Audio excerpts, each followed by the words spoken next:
Muito bem.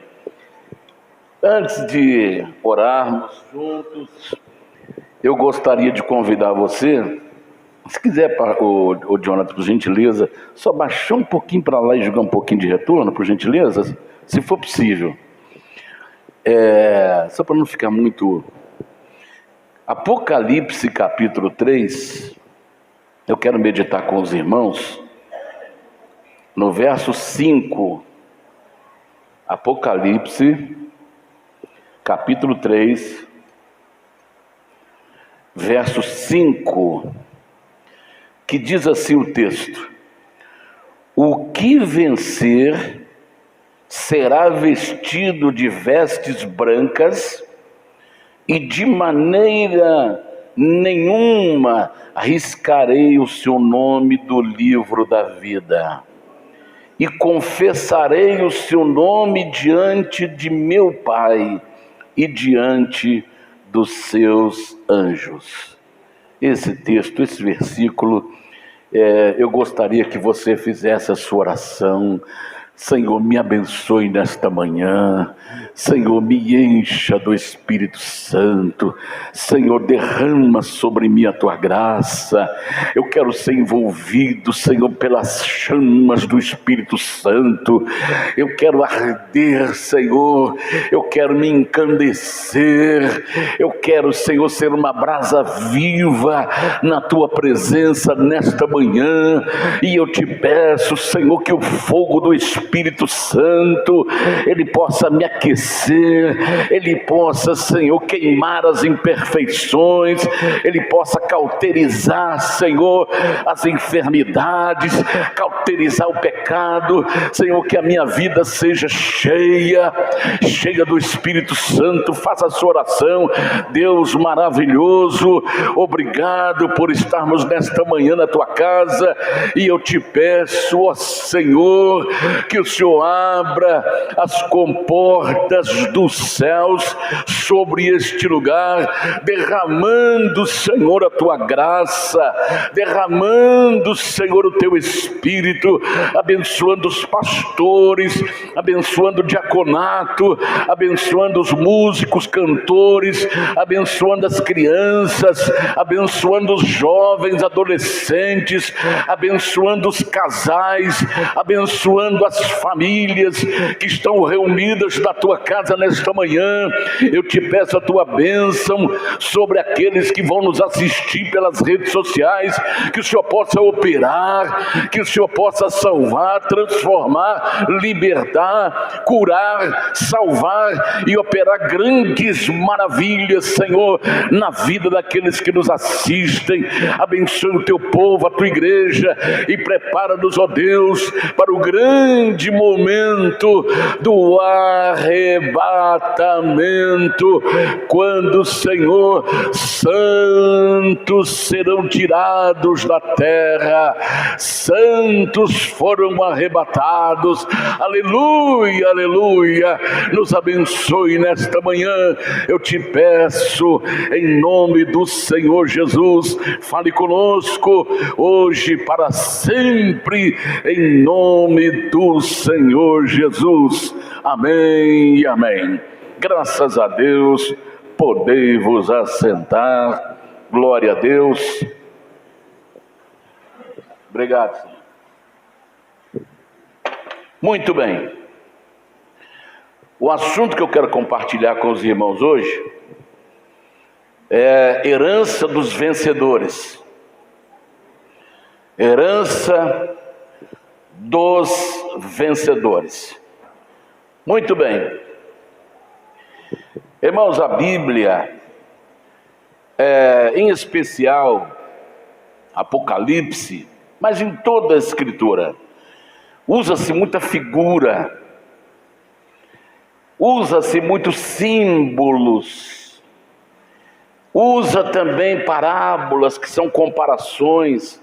Então por que às vezes Deus, porque a Bíblia, ela foi escrita por homens, naturalmente, mas homens inspirados pelo Espírito Santo, que nenhuma profecia da palavra de Deus ela veio de interpretação humana, mas o Espírito Santo inspirou aproximadamente 40 escritores, mas é o único autor chama-se Espírito Santo. Ele é o autor de todas as Sagradas Escrituras. Então tudo na Bíblia está inspirado pelo Espírito Santo. Então o Espírito Santo usou muitas figuras, muitos símbolos, muitas comparações que são parábolas, e principalmente no Apocalipse. Em toda a Escritura você encontra isso. Mas por que o Espírito Santo usou figuras e usou símbolos? Exatamente para ensinar verdades espirituais significativas para a nossa vida. Aquilo que é de grande importância para a nossa vida. Então, todas as Sagradas Escrituras traz para nós ensinamentos que são verdades espirituais significativas para a nossa vida. Vou te dar um exemplo na Bíblia. Em Apocalipse, capítulo 11, verso 8, nós temos aqui uma grande figura, um grande símbolo. Esse texto fala sobre as duas testemunhas que no período da tribulação, elas vão surgir representando os profetas e representando um é representativo de Moisés, um representa a lei e o outro representa os profetas. Então muitos têm interpretação que seja Moisés e Elias, porque foram os dois que um não morreu, que foi Elias, que foi arrebatado em vida e não passou pela morte. Moisés não acharam o seu corpo. Então muitos intérpretes da Bíblia, uns acham que são Moisés e Elias e outras pessoas. Mas para nós não tem nenhuma preocupação disso. Por quê? Porque eles são representantes dos profetas e das leis. E eles vão estar no período de tribulação, eles vão proclamar, tanto profeticamente quanto bíblica, quanto as leis de Deus. Então, quando eles virem essas duas testemunhas, eles vão dizer assim: esses aí são aqueles que fizeram as leis e profetizaram contra nós, matemos-los. Então eles serão mortos e não serão enterrados. Eles ficarão 3 dias, jazerão os seus corpos mortos na praça da grande cidade, que espiritualmente se chama Sodoma e Egito. Que cidade é esta? Jerusalém. Jerusalém sempre foi chamada e conhecida no mundo inteiro pela cidade santa, pela cidade de Deus,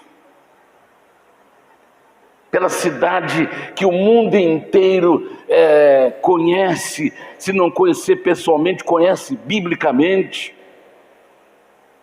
Mas agora olha o estado de Jerusalém, que o Espírito Santo está fazendo a comparação.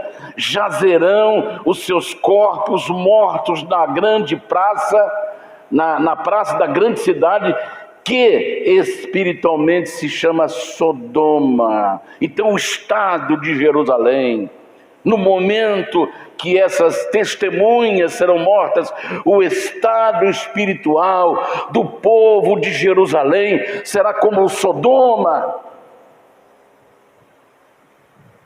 que foi destruída. O estado espiritual será como o Egito, espiritualmente falando. Então Deus está usando aqui uma metáfora, Deus está usando aqui uma comparação, uma parábola, uma figura. do estado espiritual que Jerusalém vai se encontrar no dia que essas testemunhas serão mortas. Ali está o representante da lei, matemos-o. Ali está o representante dos profetas, vamos matá-lo. E não vamos deixar enterrar. Eu quero dizer uma coisa para você: isso será transmitido para o mundo inteiro.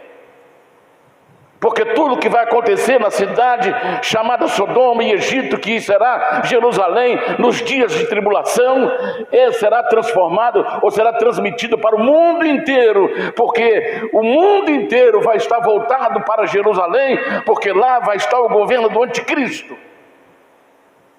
Então Deus está usando aqui uma figura para poder nos mostrar verdades fundamentais.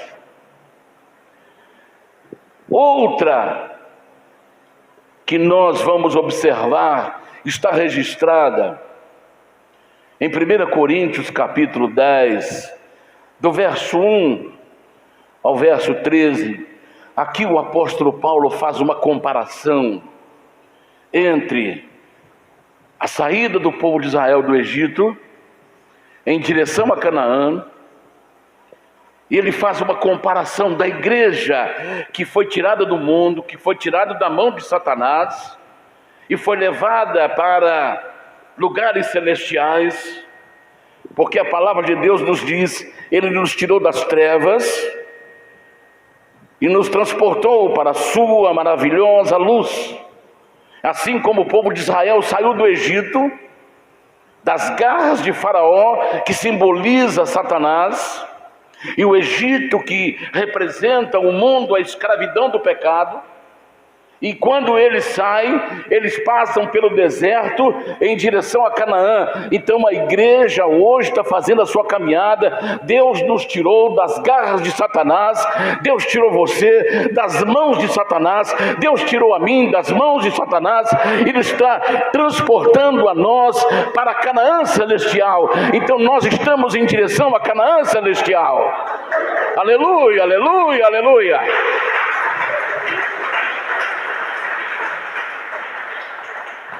Então Paulo, inspirado, ele faz uma comparação do povo de Israel saindo do Egito em direção a Canaã com a igreja que saiu do mundo, que foi tirada do mundo, que foi escolhida pelo Senhor, que foi comprada pelo Senhor, que foi santificada pelo Senhor, que foi eleita pelo Senhor, e essa igreja está caminhando para Canaã celestial. Aí ele usa a figura, preste atenção agora. Ora, irmãos, não quero que ignoreis que nossos pais estiveram todos debaixo da nuvem, e todos passaram pelo mar, e todos foram batizados em Moisés na nuvem e no mar, e todos comeram de uma mesma comida espiritual, e beberam todos de uma mesma bebida espiritual, porque bebiam da pedra espiritual que os seguia, e a pedra era Cristo. Preste atenção nisso agora, por favor. Quando alguém vai começar uma nova vida, espiritualmente falando, ele passa pelo batismo. Não existe início de vida cristã, de vida espiritual, se não começar pelo batismo. Onde estava Israel? No Egito, escravizado, 430 anos.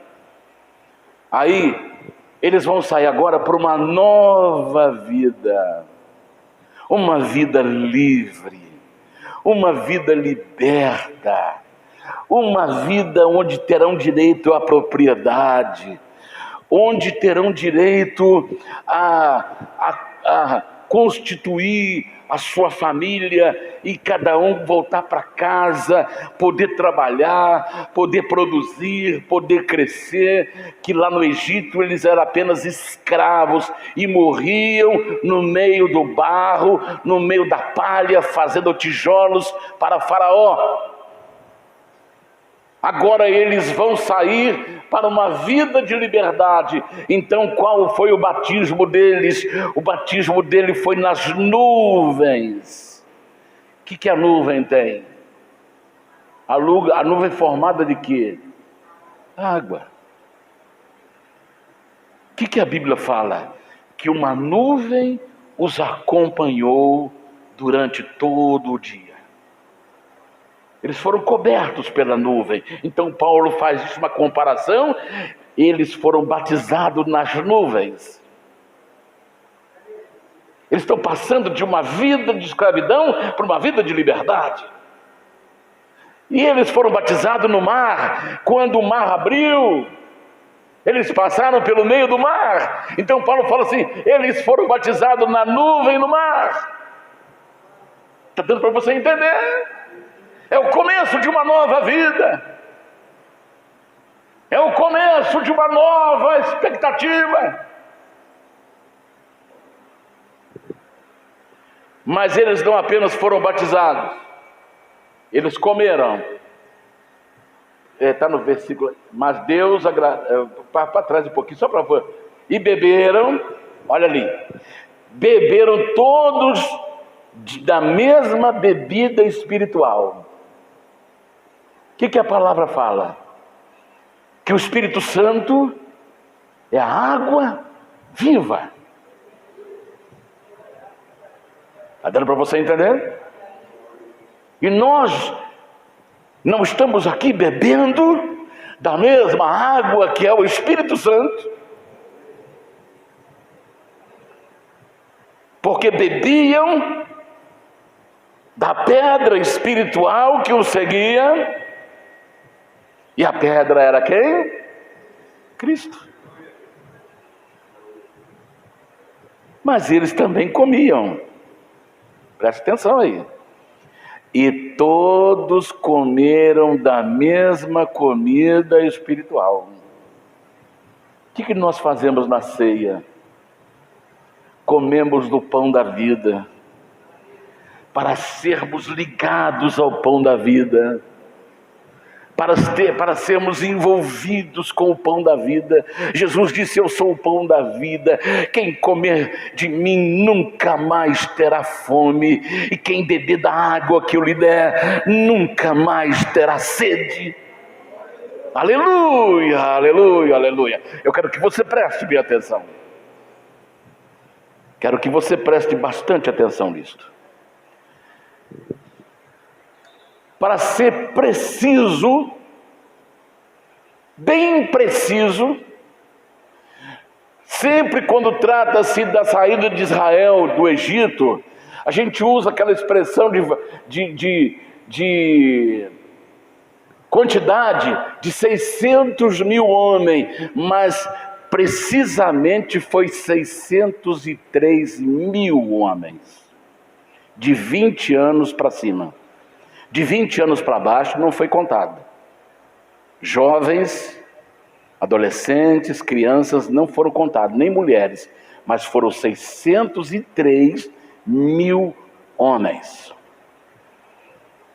603 mil homens.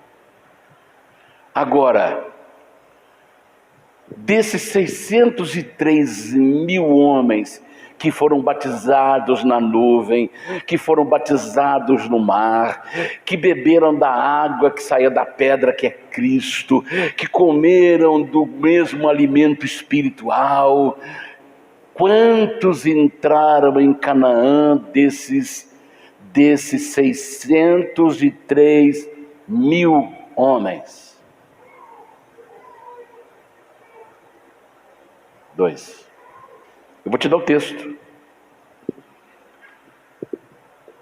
Por gentileza.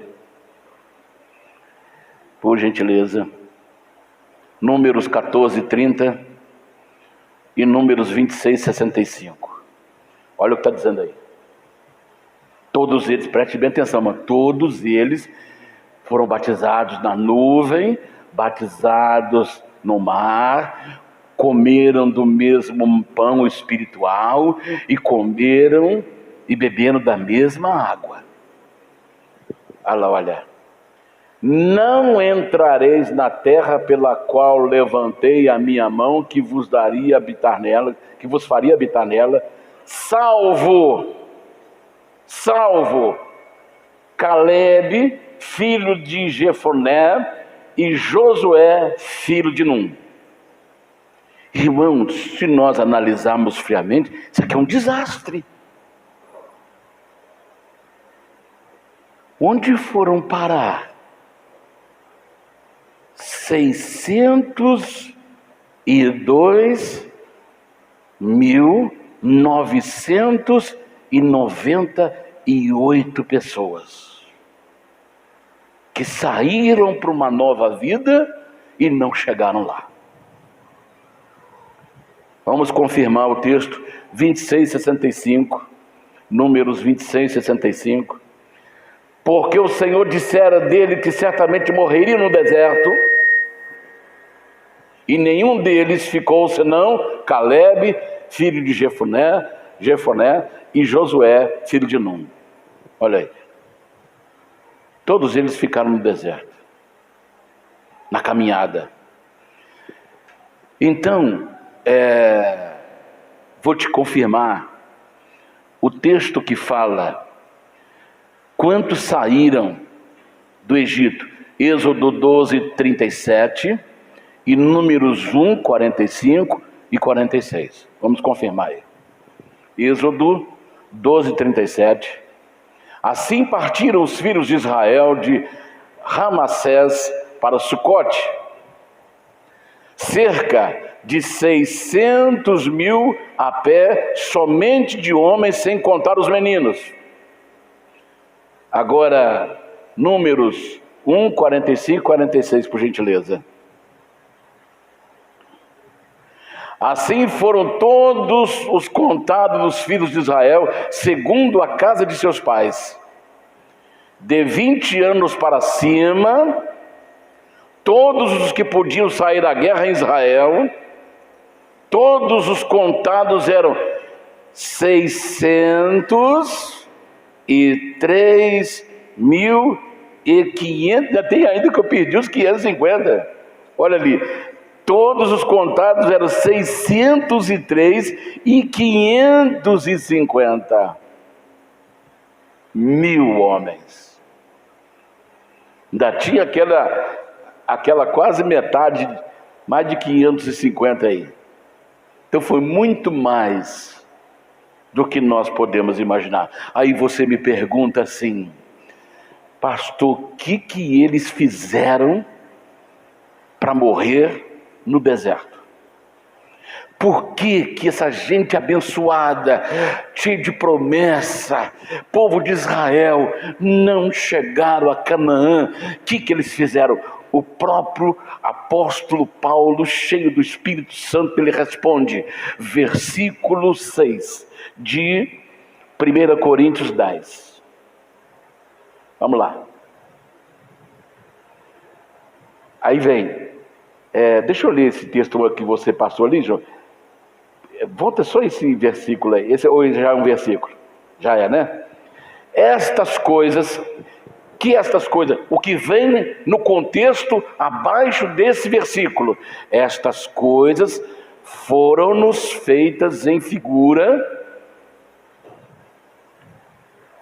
para que não cobicemos as coisas más como eles cobiçaram. Então preste bem atenção agora. Primeira coisa que os impediram de entrar em Canaã e fizeram eles morrer pelo deserto: cobiça. Cobiça. O que a Bíblia fala em relação ao mandamento lá de Êxodo 20?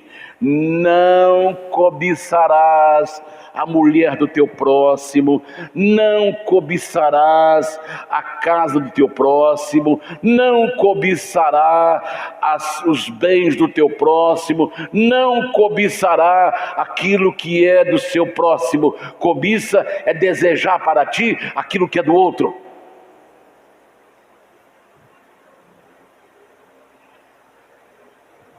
Às vezes uma pessoa vê alguém, eu queria aquela casa ali para mim, eu queria ter aquela casa, aquela pessoa não merece ter aquela casa deveria ser minha, aquele carro deveria ser meu, aquela pessoa deveria ser minha, aquele filho deveria ser meu, eu deveria ter nascido naquela casa, aquele homem, aquela mulher deveria ser o meu pai, deveria ser minha mãe.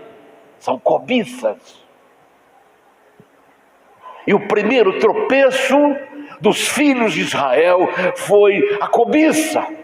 Então Paulo, inspirado pelo Espírito Santo, ele diz: não cobicem como eles cobiçaram. Por gentileza, o próximo. Não vos façais, pois, idólatras, como algum deles, conforme está escrito: o povo assentou-se a comer e a beber, e levantou-se para folgar. Então eles cometeram o pecado da idolatria. E idolatrar não é apenas adorar um Deus de madeira, um Deus de pedra, mas eu posso idolatrar um carro, eu posso idolatrar uma casa, eu posso idolatrar um objeto, eu posso idolatrar uma pessoa, eu posso ter uma pessoa como meu ídolo, eu posso ter alguma coisa como meu ídolo, como meu Deus. Eu posso ter o dinheiro como meu Deus, como meu ídolo. Eu posso ter um carro como meu ídolo. Eu posso ter alguma coisa que não é Deus ser o meu ídolo. Então não idolatrar como eles idolatrou. É o que está acontecendo hoje. Uma pessoa começa a ir muito bem, mas de repente ele cresce. E ele cresce. E ele vira uma idolatria. Aí ele pode fazer o que ele quiser. Que ninguém, não, foi fulano de tal, tá na bênção. Isso é coisa mesmo normal. Por quê? Porque ele é ídolo da pessoa. Aí ele pode estuprar, ele pode matar, que ainda bandeiras serão levantadas para ele. Ele pode fazer o que quiser, porque ele é idolatrado por todo mundo. Então Israel cometeu o pecado da idolatria. Qual é o verso desse aí, por gentileza? 7. Verso 8, por favor. E não forniquemos como algum deles fornicaram e caíram 23 mil num dia. A pessoa que fornicar é sexo fora do casamento, fora dos compromissos com Deus. A pessoa que vive na fornicação e hoje está virando normal. Ninguém fala isso mais com os jovens, os adolescentes, para que eles tomem cuidado. Só num dia caíram 23 mil. Por gentileza, verso 9. Esse é o 8, verso 9. E não tentemos a Cristo como algum deles tentaram, também tentaram e pereceram pelas serpentes. O que é tentar Deus? Quando Satanás, ele falou assim, olha, atira-te. Ele levou Jesus na torre, no alto da torre, e disse assim, atira-te lá embaixo, porque está escrito, aos teus anjos dará ordem a teu respeito, para te guardarem em todos os seus caminhos, e não tropeçarás com teu pé em pedra, porque eles vão te amparar. O que é aquilo ali? É tentar. Eu sei que tem um anjo ao meu lado. Você sabe que tem um anjo do seu lado. Um baita do anjo, porque a Bíblia diz, o anjo do Senhor Deus colocou um anjo especial, um anjo protetor. Diz assim, olha a palavra: o anjo do Senhor acampa-se ao redor daqueles que o temem e os livra. Então o anjo vai livrar o Daniel, vai livrar Maria, o João, o Paulo, o Antônio, o Sebastião, vai livrar daquilo que eu não estou vendo, daquilo que está numa armadilha na minha frente, aquilo que está armado para mim, aquilo que está armado para você, as ciladas de Satanás, as setas do inimigo. Ele vai nos guardar, nos livrar e abrir o nosso caminho. Mas quando eu tomo a decisão própria, eu vou atravessar a rua sem olhar, porque o anjo está comigo, e isso é tentar Deus. Eu vou beber esse veneno, porque está escrito na Bíblia: beberás coisa mortífera e nada vos causará dano algum. Eu vou beber porque eu não vou morrer. Isso é tentar Deus. Nos Estados Unidos tem um monte de denominações que vive tentando a Deus. Eles pegam cascavéis baseado lá e pegarão nas serpentes, e o seu veneno não terá efeito na sua vida. Então eu vi um pastor dançando com uma cascavel cheia de peçonha, e ele dançava, ele passava cascavel para outra irmã, e ele dançava, e quando ele pega a cascavel de novo e começa a dançar, e leva ela até os seus ombros, aí ela pica a sua orelha. Quando picou a sua orelha, o sangue começou a molhar a sua roupa branca, a sua camisa branca. Aí ele continuou, porque ele falou que Jesus disse que pegarão os serpentes. E de repente o veneno começa a entrar em ação. Começa a entrar entrou na sua corrente sanguínea e já começou a atingir o seu sistema nervoso. E quando atinge o sistema nervoso, os músculos do pulmão começam a parar, os músculos do coração começam a parar, porque tudo funciona através do sistema nervoso. Aí ele começa a cair, aí leva ele para o hospital. E o pai dele, que fazia a mesma coisa, morreu picado pela cascavel. Eu não tenho notícia se ele morreu, que ele foi levado para o hospital.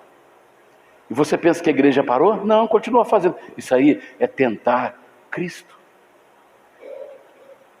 Ah, Senhor, eu quero isso, porque a tua palavra fala isso. Irmãos, a palavra de Deus, nós temos que pedir. Se o autor é o Espírito Santo, nós temos que pedir o Espírito Santo capacidade para interpretar.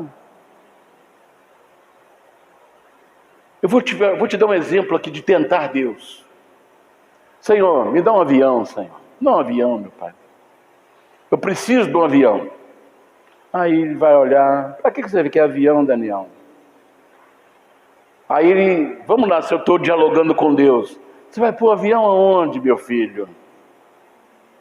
Eu levo aqui para a Serrinha, tem um aeroporto lá. Quanto custa, meu filho, um hangar para você deixar o avião lá? Senhor, custa 50 mil por ano. Você tem esse dinheiro, meu filho? Quanto custa para você levantar o avião, se você quiser dar uma voltinha por sobre o Juiz de Fora? Quanto custa? 5 mil reais só para a pessoa olhar os equipamentos, Daniel. Quanto custa o piloto para te levar para dar um passeio sobre Juiz de Fora? Custa 10 mil, Senhor. Então você já fez a conta, Daniel. Quanto custa para você fazer a manutenção dele uma vez por ano, Daniel? Custa 100 mil, Senhor. Então já está passando, meu filho, de quase 150 mil. Onde você vai tirar? Aí, é mesmo, Senhor, eu estou falando besteira. É melhor mesmo eu ficar com corcinha. Está dando para você entender? Que as nossas orações às vezes são tentações. Por que eu quero uma coisa que eu não posso manter? Por que eu quero dar um passo maior do que a minha perna? Para depois eu ficar culpando Deus? Para depois eu ficar reclamando com Deus? Ah, Senhor, o Senhor me colocou numa fria. Não, não foi Deus, não. Foi a sua cobiça, a sua tentação.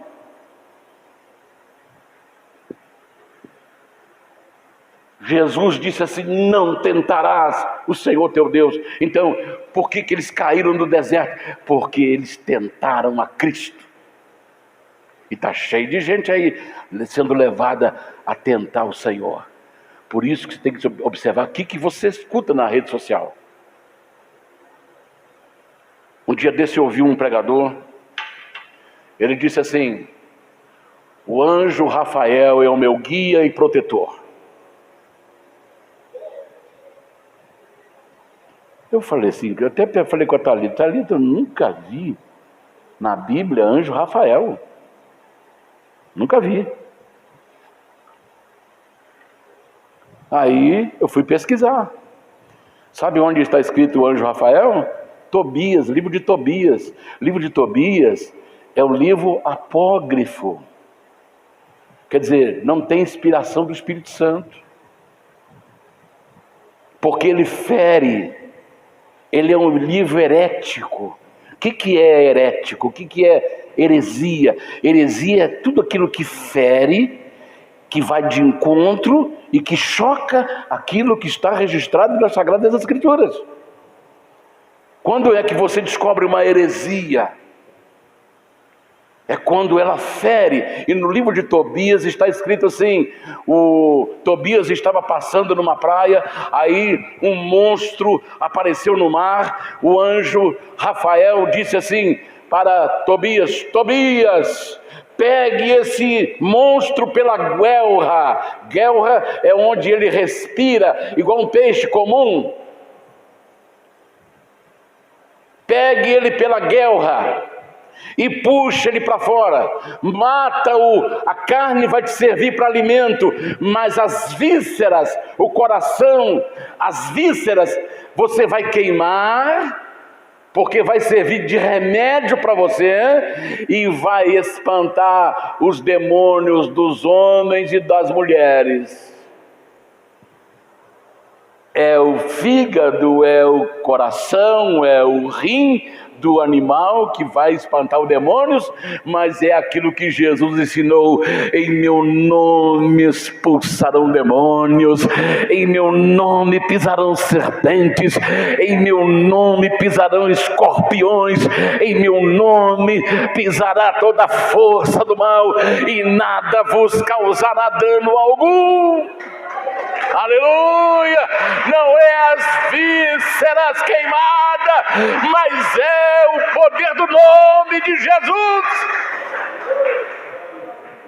Olha como é que as pessoas estão sendo ludibriadas, enganadas. O anjo Rafael, ele é meu anjo protetor. Não existe isto, mas as pessoas não conhecem Bíblia.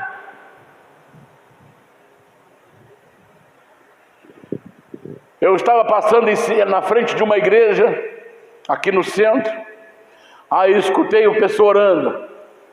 Meus irmãos, o anjo, agora já é outro anjo, o anjo Gabriel vai descer aqui agora. E quando ele descer e entrar nos corpos aqui agora, as pessoas vão cair. Aí eu escutei assim, pessoas caindo no meio das cadeiras.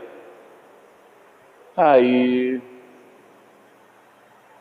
as pessoas estão acreditando que é anjo, mas a Bíblia diz que o anjo tem corpo. E segundo a física, não pode ter dois corpos no mesmo lugar. Um anjo, eu não posso falar assim, eu estou aqui, o anjo está dentro de mim. Está errado. O anjo está falando: não estou, não me estraga a minha vida, não me complica, não me complique. Quando Pedro viu um baita de um anjo, Pedro chegou e foi ajoelhar para aquele anjo que resplandecente, vestes resplandecentes. Quando nós humanos vemos alguém espiritual que veio das dimensões celestiais, a nossa tendência é reverenciar. Então Pedro foi reverenciar o anjo pegou na mão dele, levantou e falou: Pedro, não faças tal, porque eu sou conservo teu, e eu e você servimos a Deus. Eu não sou Deus, eu sou como você, conservo seu. Eu e você adoramos aquele que vive para sempre. Aleluia, aleluia, aleluia.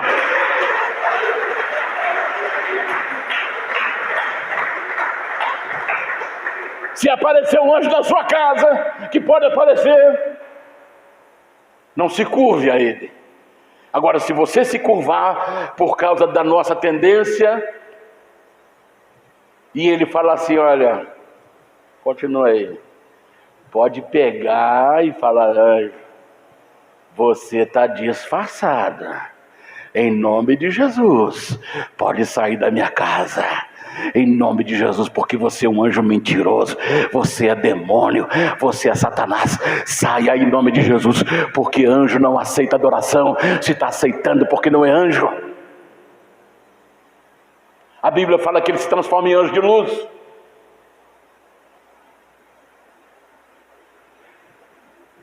Então, não tentaram o Senhor como eles tentaram. Próximo versículo 10. Por gentileza. Não murmureis, como também algum deles murmuraram e pereceram pelo destruidor. Murmurar é reclamar. Não reclame. Nós temos uma tendência, sabe por quê, irmãos? Todos nós viemos de uma vida mundana. É raramente alguém que está aqui que tenha convertido lá com seus 5, 6 anos de idade e até hoje nunca experimentaram o mundo. É raro você encontrar uma pessoa assim, mas todos nós viemos de um mundo de escravidão, um mundo nojento, um mundo de imoralidades, um mundo ímpio. Então nós temos a tendência de reclamar. Reclamamos da comida, reclamamos do sapato, reclamamos da roupa, reclamamos da cama, reclamamos do colchão, reclamamos daquela dorzinha de cabeça, reclamamos da comida, reclamamos do ovo no lugar da carne. E nós reclamamos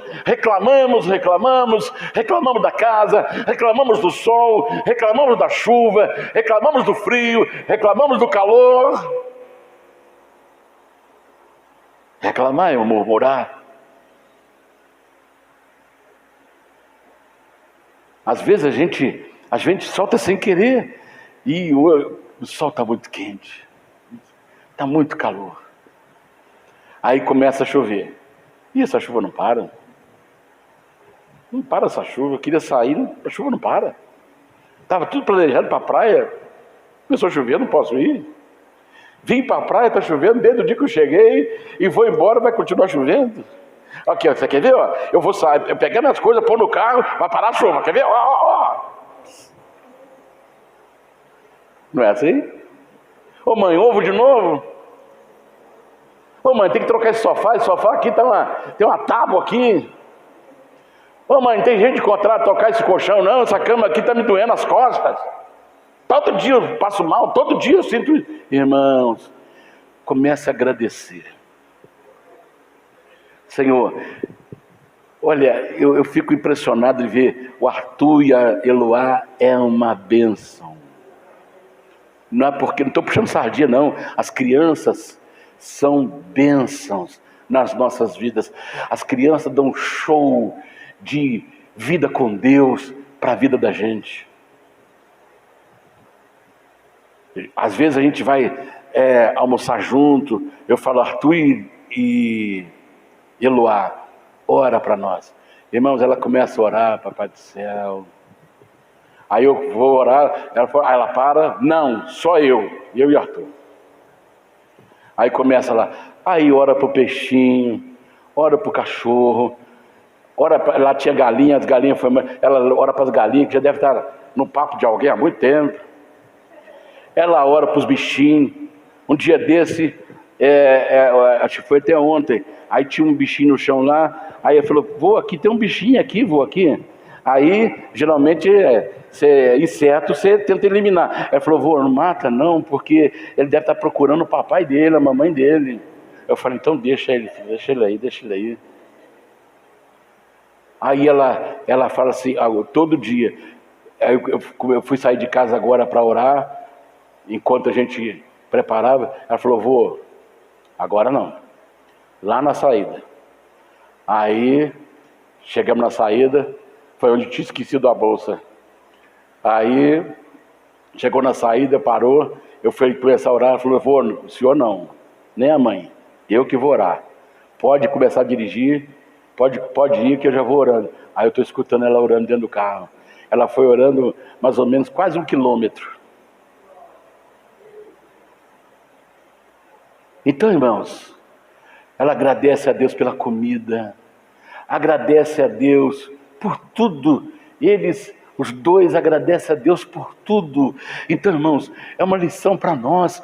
Vamos começar a agradecer a Deus pelo sofá. Ele tá feinho, está machucando. Senhor, muito obrigado por esse sofá. Muito obrigado pela essa cama. A gente ora pela cama. Agradece a Deus pela cama. Agradece pelo sono. Agradece por tudo. Então, comece agora a mudar. Comece, ao invés de reclamar daquilo, comece a agradecer. Vamos agradecer, porque na murmuração eles morreram no deserto. Na murmuração. Então vamos, agradeça pelo carro. O carrinho é velho, glória a Deus, mas ele está te levando para lá e para cá, igual aquele hino, para lá e para cá, para lá e para cá, para lá. Então vamos agradecer a Deus. Então, irmãos, já vou correr para poder ir para os finalmente. O que vencer? Esse termo está nas 7 cartas apocalípticas. O que vencer? Quem é aquele que vai triunfar nesta terra? Preste bem, primeiro, aquele que conservar sua confiança no Evangelho. Nós temos que preservar, conservar a nossa confiança, não num homem, não numa placa de igreja, mas conservar nossa confiança na rocha, na rocha que nós estamos edificando a nossa casa, que é a palavra de Deus, que é as boas novas do Evangelho de Cristo. Então preserve a sua confiança no Evangelho de Cristo.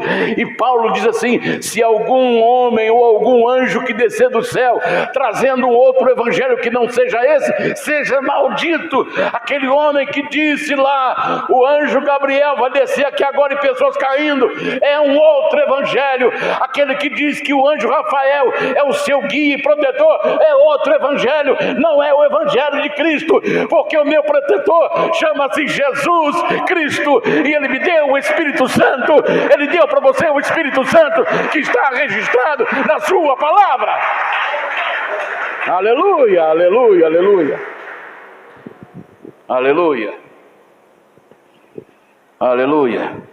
Então, olha, conserve a sua fé, a sua confiança no Evangelho.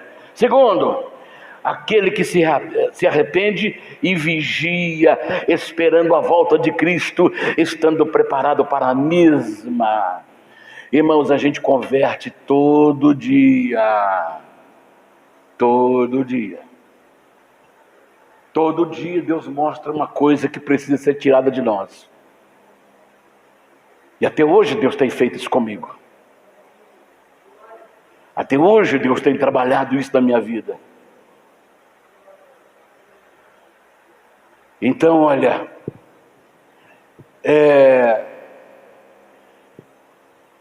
aquele que se arrepende e vigia. Então, todos os dias, nós temos que nos arrepender de alguma coisa que nós deixamos de fazer, uma coisa que a gente falou com o nosso cônjuge que não devia ter falado, aquilo que você disse para o seu pai, para sua mãe, que você não devia ter falado. Eu sei que já aconteceu com qualquer pessoa que está aqui. E aí nós arrependemos daquilo, mudamos de direção. A partir de hoje não vou fazer mais isso. E aí eu começo a entrar na vigilância. O profeta Davi, o rei Davi diz assim: Senhor, põe guarda na minha boca, para que eu vigie as minhas palavras. Então nós temos que ser atalaias, vigilantes. Terceiro, aquele que perseverar na fé, mesmo nas perseguições. Você já viu quando uma pessoa é perseguida, ela abandona tudo? Então, aquele que vai vencer, aquele que vai triunfar, é aquele que vai perseverar mesmo nas perseguições.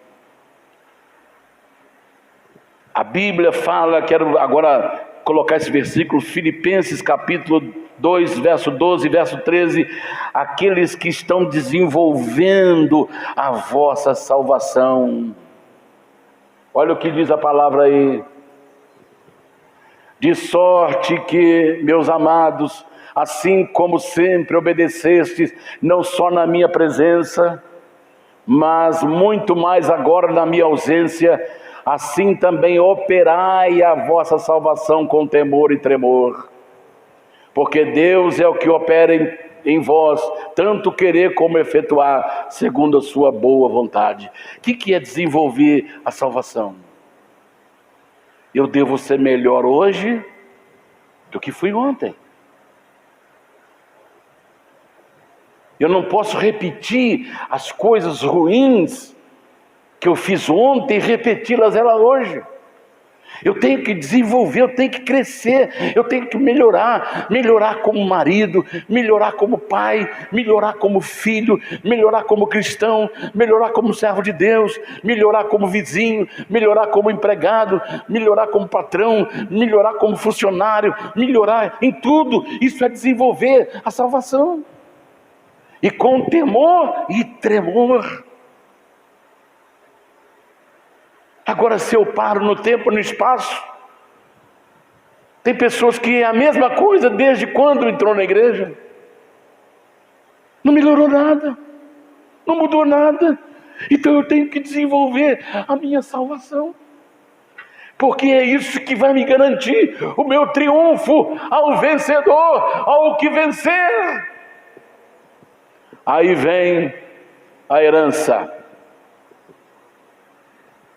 Primeira coisa, será vestido de vestes brancas. No texto aqui, olha aí, o que vencer será vestido de vestes brancas. Essa é a minha herança, essa é a sua herança. O que a veste branca simboliza? E onde eu limpo as minhas vestes? Quando fala veste na Bíblia, não está falando da nossa roupa, está falando da nossa cobertura espiritual, da nossa veste espiritual, do nosso relacionamento com Deus, de tudo que vem do nosso espírito, da nossa alma. Então, onde que eu lavo as minhas vestes? Lá em Apocalipse 22:14, bem-aventurado, felicíssimo é o homem, a mulher que lavou as suas vestes no sangue do Cordeiro, para que tenham direito à árvore da vida e possam entrar na cidade pelas portas. Aleluia, aleluia, aleluia. Então isso significa, essas vestes brancas significa pureza de vida e de caráter, que serão transferidas para as dimensões celestiais. Então o que eu vivo aqui será transferido para a dimensão celestial. se a minha roupa está lavada aqui no sangue do Cordeiro, isso será transferido para as mansões celestiais. E no verso anterior diz assim: pessoas que não contaminaram suas vestes e comigo andarão de branco, porque são dignas disso. É Jesus que está falando. Nós vamos andar com Jesus lá nas mansões celestiais, porque as nossas vestes, elas estão embranquecidas, lavadas no sangue do Cordeiro. Aleluia, aleluia, aleluia.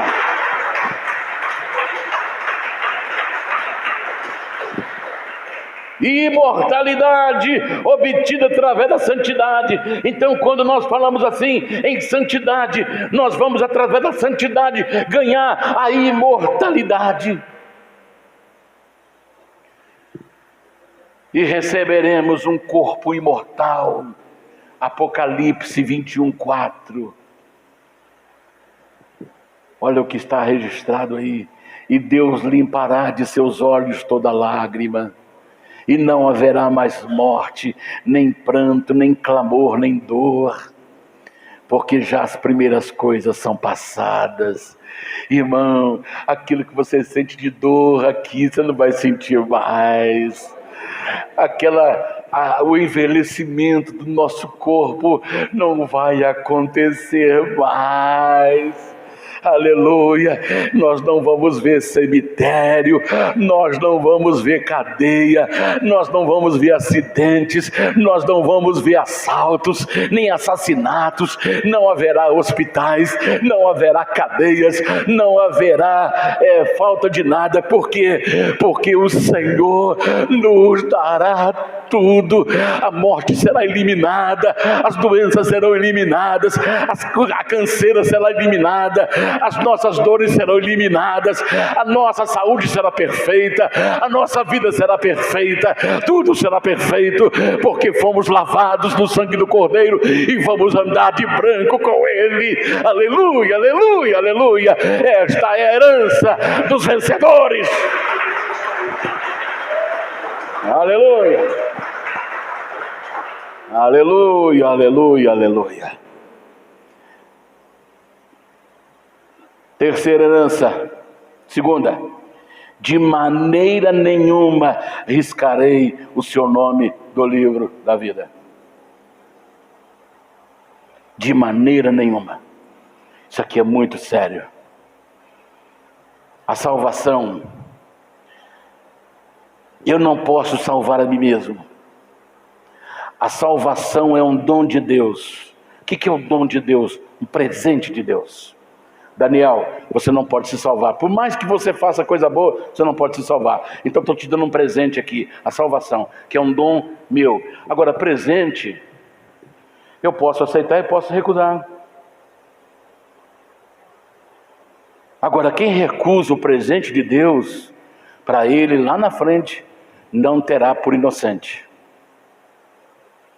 Deus não terá por inocente o culpado. Porque Deus providenciou o presente e Ele recusou. Ele que recusou. Então a salvação, ela é um presente de Deus.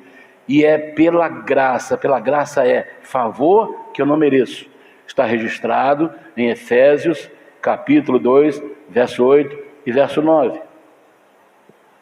Porque pela graça sois salvos por meio da fé, e isto não vem de vós, é dom de Deus.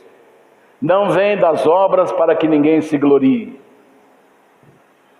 Então Daniel não pode salvar ele mesmo. Então Deus me dá o presente, que é a salvação. E a salvação vem através da graça. Eu não mereço esse presente, mas Ele me dá. Então o que ele faz? Ele escreve o meu nome no livro da vida do Cordeiro. Aleluia, aleluia. Mas a mesma coisa, assim como Deus me dá a salvação, através da sua, que é o seu presente, que é o dom de Deus, e pela graça, favor que eu não mereço, mas ele sabe que o Daniel não pode santificar a si mesmo. Eu não consigo santificar a mim mesmo. Eu posso enfiar dentro de uma mata, sozinho, morar sozinho no meio do mato, eu não serei santo lá dentro do mato, porque lá dentro do mato pode ter demônios jogando pensamentos ruins na nossa mente. Então Daniel não será santificado por si mesmo. Então Deus dá o pacote completo. Então lá em 1 Tessalonicenses capítulo 5 verso 23, olha o que está escrito aí: e o mesmo Deus de paz vos santifique em tudo. É o Deus poderoso que santifica o Daniel. É Ele que me torna santo. É Ele que torna você santo. Todo o vosso espírito. Que é a função do Espírito no Daniel e você? É ali que é o trono de Deus, é ali que nós temos comunhão com Deus, é ali que Deus fala comigo, é ali que Deus fala contigo, é no seu espírito. Jesus falou: Deus procura os verdadeiros adoradores ao Pai, que o adorem em espírito e em verdade. É no espírito que nós adoramos a Deus, é no espírito que produzimos a fé, é no espírito que produz a esperança. Então o Espírito Santo trabalha em mim, o Espírito Santo está trabalhando em você, Ele está santificando o seu espírito, Ele está santificando a sua alma, porque eu não posso fazer isso sozinho. Ele está santificando a sua mente, Ele está santificando as suas ações, Ele está santificando todo o seu ser, para que o seu espírito, alma e corpo sejam plenamente preservados. Para quê? Para a vinda sejam plenamente conservados, irrepreensíveis, para a vinda de nosso Senhor Jesus Cristo. Oh, coisa maravilhosa! O Espírito Santo está trabalhando em nós, nos preparando para a volta de Jesus. Oh Senhor, deixa eu correr aqui para encerrar. Aleluia, aleluia. A maior alegria do homem é ter o seu nome no livro da vida. Não tem coisa melhor do que você ter um carro, é melhor do que você ter uma Ferrari, é melhor do que você ter um Porsche, é melhor do que você ter uma mansão que está ali 3, 4, 5 mil metros de comprimento e você ter 25, 30 carros na sua garagem. É melhor do que isso, é melhor porque quando a pessoa parte daqui, ele não leva nem o pneu do seu carro, ele não leva nem a câmera do seu carro, ele não leva nada, porque do jeito que ele veio para o mundo, ele voltará sem nada. Ele veio sem nada e voltará sem nada. Mas quem tem o nome escrito no livro da vida, esse é um premiado, esse é um vencedor, porque a palavra de Deus nos ensina. Aleluia, aleluia, aleluia. Aleluia, aleluia, aleluia. Lá em Lucas capítulo 10, 19 e 20, os discípulos saíram para abençoar o povo, para pregar o evangelho, e Jesus falou: sai, cure os enfermos, expulsa demônios. Aí quando eles viram, saíram 70 homens, 70 discípulos, saíram expulsando demônios, curando enfermos, e eles falam: que alegria, como é que a coisa funciona? O nome de Jesus funciona, aleluia. Se você ainda não sabe que o nome de Jesus funciona, experimenta ele, porque ele vai funcionar, aleluia, aleluia. Aí eles voltaram pulando dessa altura, com os dentes, com um sorriso até na orelha: Senhor, Senhor, os demônios nos submetem, os enfermos estão sendo curados. Aí Jesus olhou para ele e falou assim: olha, eu não quero atrapalhar a alegria de vocês não, mas olha, eu quero dizer uma coisa para vocês: a maior alegria que vocês devem ter é ter o nome de vocês. Olha como é que eles chegaram, voltaram os 70 com alegria, dizendo: Senhor, pelo teu nome até os demônios nos sujeitam. Aí olha que Jesus ensinou para eles: mas não vos alegreis porque vos sujeita os espíritos, mas alegrai-vos antes por estarem os vossos nomes escritos no livro da vida, escrito nos céus. Aleluia, aleluia, aleluia. Essa deve ser a maior alegria do Daniel. Essa deve ser a alegria maior, nossa. Oh, maravilha, maravilha. Apocalipse 20, 14, 15. Olha o que vai acontecer com aquelas pessoas que não têm o nome escrito no livro da vida. E a morte e o inferno foram lançados no lago de fogo. Esta é a segunda morte. E aqueles que não foi achado escrito no livro da vida, foi lançado no lago de fogo. Que tristeza, que triste notícia para quem não tem o nome escrito no céu. Então a nossa maior alegria deve ser ter o nome no céu, no livro da vida. Quarta herança: confessarei o seu nome diante de meu Pai e diante dos seus anjos. Lá em Mateus capítulo 10, 32 e 33, Jesus falou: diante dos homens eu confessarei diante de meu Pai e diante dos seus anjos. Em Marcos capítulo 8, verso 38, Jesus disse: aquele que se envergonhar de mim, das minhas palavras, eu o envergonharei dele diante de meu Deus e diante dos seus anjos. Então, irmãos, aqui está falando para nós não termos vergonha de falar de Jesus. É a nossa herança. Ele vai confessar diante de Deus e diante dos anjos o meu nome, o seu nome, porque nós não o envergonhamos, não envergonhamos dele e confessamos ele diante das pessoas. Eu quero, já indo para os finalmente, no ano 64 da era cristã, Nero era um imperador de Roma, no ano 64. Então ele odiava os cristãos, porque o apóstolo Paulo levou o evangelho para a Europa. O evangelho chegou até a Itália, chegou em Roma, lá nas barbas do império, e tinha muita gente do império que já estava obedecendo o evangelho. Então Nero, o imperador de Roma, ele estava com ódio dos cristãos. Ele queria eliminar os cristãos, mas ele não tinha como pegar os cristãos. Por quê? Vai pegar o cristão em quê? O cristão não rouba, o cristão não mente, o cristão não destrói a vida dos outros, o cristão não fofoca, o cristão não calunia, o cristão não rouba, o cristão não atrapalha a vida de ninguém. Se ele não puder ajudar, ele também não atrapalha. Em que ele vai pegar? Eu não consigo achar um defeito nessa gente. Aí o que ele fez? Mas vou te dizer a loucura de Nero.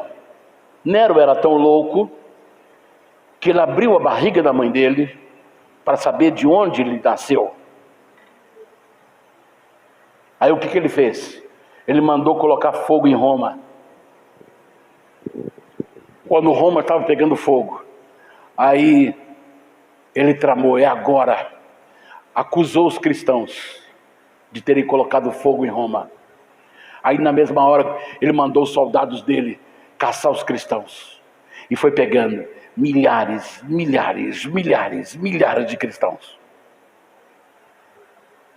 E foi levando ele para o Coliseu romano. E lá no Coliseu eles prenderam essas pessoas e encheram a plateia, encheram aquelas arquibancadas, pessoas histéricas, eufóricas, gritando: morte, morte. Aí eles colocaram homens, mulheres, idosos, crianças, tudo naquela arena. E aí soltou os leões famintos. E eles gritavam, o leão vinha, pegava uma criança na boca e saía carregando. O outro leão agarrava e despedaçava. E eles gritavam lá, eles eufóricos, histéricos. E aí aquela carnificina no meio do seu coliseu, no meio da arena. Isso está registrado na história da igreja. Mas aí Uma coisa assustou Nero. Aqueles velhos, aqueles irmãos idosos, aquelas irmãs idosas, aqueles jovens que tinham uma vida pela frente, poderiam desistir e gritar: Nero, eu recuso Jesus, eu nego Jesus. Ele seria tirado da arena, ele seria tirado do Coliseu. Mas eles cantavam. Eu imagino o que eles poderiam estar cantando: aleluia, aleluia, poderoso é o Senhor nosso Deus. O leão vinha e pegava: aleluia, aleluia, santo, aleluia, aleluia. A voz não dá para cantar mais. Jovens que tinham a vida pela frente, não negaram Jesus. Eu vejo agora essas pessoas na glória. Então lá, você não me negou diante dos leões.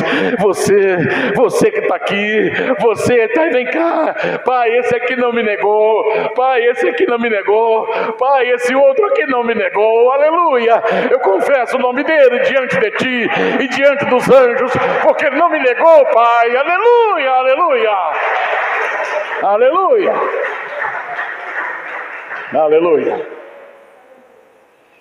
aleluia. Oh, glória a Deus. Quase que eu quebro meu óculos aqui. Aleluia.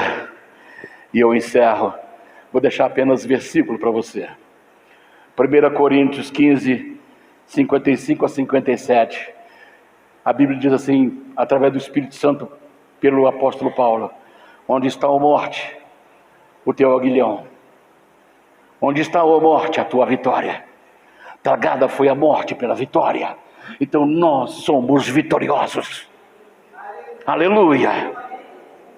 Apocalipse capítulo 12, verso 11. E eles o venceram pelo sangue do Cordeiro, e não amaram as suas vidas até a morte. Eles venceram pelo sangue do Cordeiro e pela palavra do seu testemunho. E por último, Paulo dizendo em Filipenses 4,13: posso todas as coisas naquele que me fortalece. Oh, aleluia! Herança dos vencedores. Deus te chamou, Deus te escolheu para vencer. Aleluia! Aleluia. Deixa eu parar por aqui. Fiquemos em pé. A glória do Senhor vai encher esse lugar agora.